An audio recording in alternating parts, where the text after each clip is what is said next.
Before humans ever walked the earth, before Adam took his first breath, ancient Islamic tradition whispers about civilizations forgotten by time. Beings of fire, beings of shadow, races who ruled the world long before humanity was even imagined. Tonight, we uncover the story of the creatures who lived before Adam. For centuries, scholars, historians, and mystics have debated one question. Were humans the first intelligent species on Earth, or simply the latest? In Islamic tradition, the creation of Adam is described in detail, yet buried within early commentaries, ancient tafsirs, and stories of early scholars is a much older narrative, a narrative of other worlds, other beings, and other rulers that existed long before the first human stood upright. These were the pre-Adamic beings. Long before Adam, ancient Islamic tradition suggests there lived a race made of pure, smokeless fire. Not wisps, not shadows, but powerful entities with intellect, free will, and entire civilizations. The Jinn, according to many scholars, were the first to inhabit Earth. Some stories say they lived here 2,000 years before Adam. Others say thousands upon thousands of generations. They built kingdoms, raised cities, and roamed the deserts and mountains. They hunted, traded, and lived under the rule of kings, just like humans would later do. But power breeds corruption.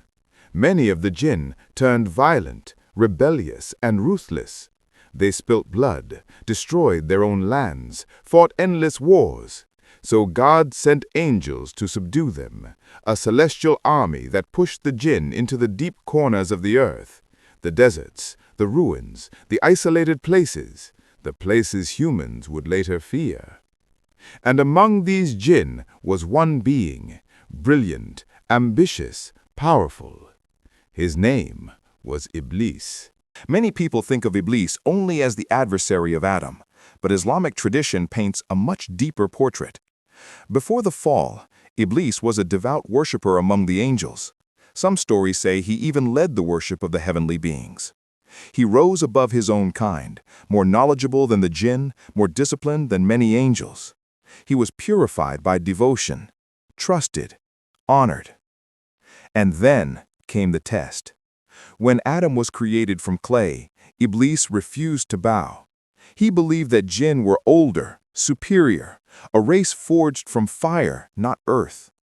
In that moment, the ancient tension between pre-Adamic beings and the new creation burst into reality. Iblis fell, and the fate of humanity changed forever. Beyond the Jinn, early scholars mention other mysterious beings. The Hinn, creatures made of gentle wind, timid, almost invisible, said to populate remote and barren regions. The Binn, a chaotic and destructive race. Some describe them as monstrous beings who roamed Earth before the Jinn themselves. The Nisnas, half-formed creatures, one arm, one leg, half a face, said to be remnants of ancient punishments. The Qareen, shadow-like companions that follow humans after Adam.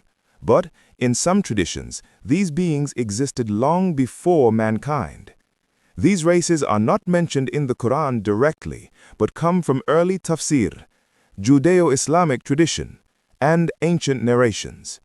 They paint a picture of a world that was far from empty, a world full of life, a world full of conflict, a world preparing for the arrival of something new. This is where the story becomes profound.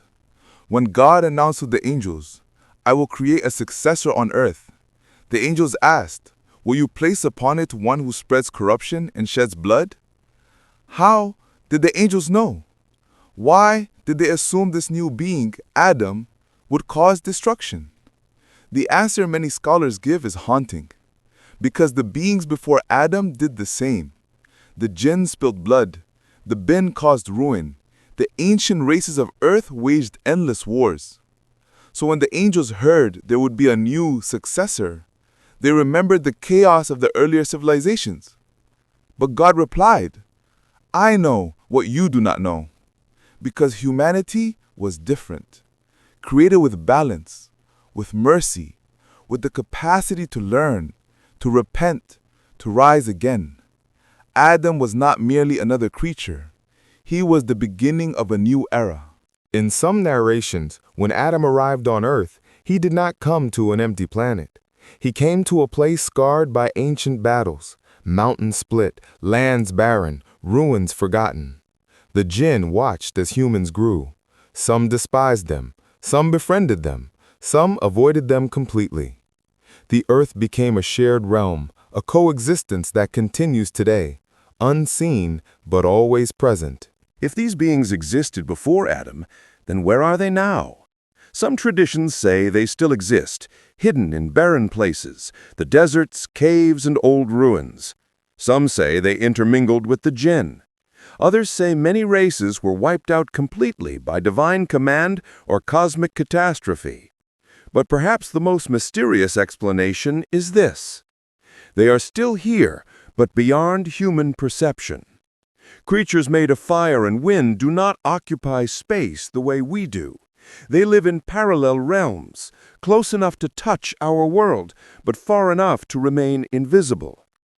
And every now and then, they cross over, in whispers, in shadows, in unexplained moments that humans cannot understand. For thousands of years, humans believed they were the first, the original, the center of creation. But ancient Islamic tradition reminds us we may not have been the beginning, only the next chapter. A chapter built on the ashes of forgotten civilizations, beings of fire, beings of wind, beings whose stories were nearly erased from time. But tonight, we brought them back into the light, and these are the mysteries of the world before Adam.